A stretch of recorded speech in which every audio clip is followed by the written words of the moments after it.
আসসালামু আলাইকুম রহমতুল্লাহ। প্রিয় বন্ধুরা, আমরা আছি আজকে কুড়িগ্রাম জেলার একদম গৃহহীন একজন বোনের জন্য আজকে আমরা একটি রঙিন ঘর মানে পাকা ঘর আজকে উপহার দিচ্ছি। প্রিয় বন্ধুরা, দেখতে পাচ্ছেন খুবই সুন্দরভাবে সাজানো হয়েছে। তার জন্য এই ঘরটি যার ঘর ছিল না, সে অন্যের বাসায় রাত্রি যাপন করতো, মা মেয়ে।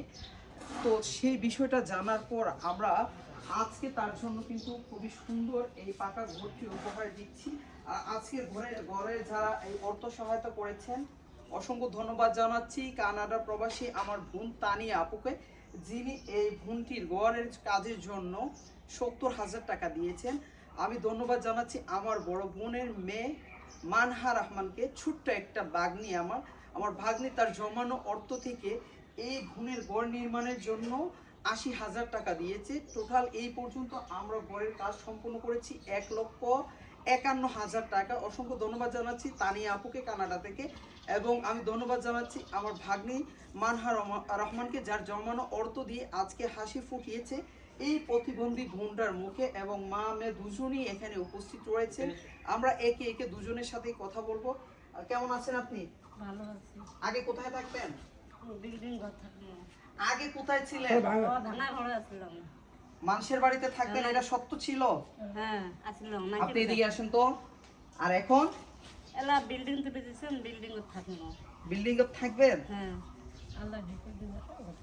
ওই যে আপনার মেয়ে বলছিল যে আপনার 8টা সন্তান রয়েছে, 8 সন্তান থাকা সত্ত্বেও কোনো সন্তানের ঘরে আপনার ঠাঁই হয় নাই, মাথা গুজার ঠাঁই হয় না, থাকতে হয়েছে অন্যের বাড়িতে। আজকে আপনাদের মাথা গুজার ঠাঁই হয়েছে, আপনারা খুশি হয়েছেন? হ্যাঁ,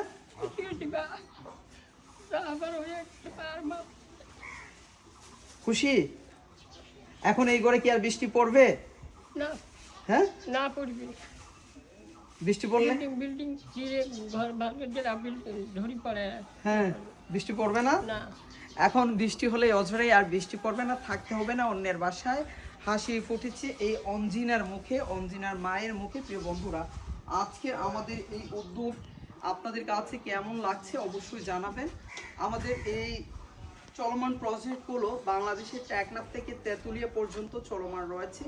আপনার আশেপাশে থাকা এরকম গৃহহীন প্রতিবন্ধী যে মানুষগুলা মানবতার জীবনযাপন করছে, আপনারা প্রতিবেশী যারা রয়েছেন, যদিও সহযোগিতা করতে না পারেন, প্রিয় বন্ধুরা আমাদের সাথে যোগাযোগ করলে আমরা চেষ্টা করব খুব দ্রুত সময়ের ভিতরে এই গৃহহীন মানুষগুলার মাথার উপরে একটা ছাদ তৈরি করে দেওয়ার জন্য।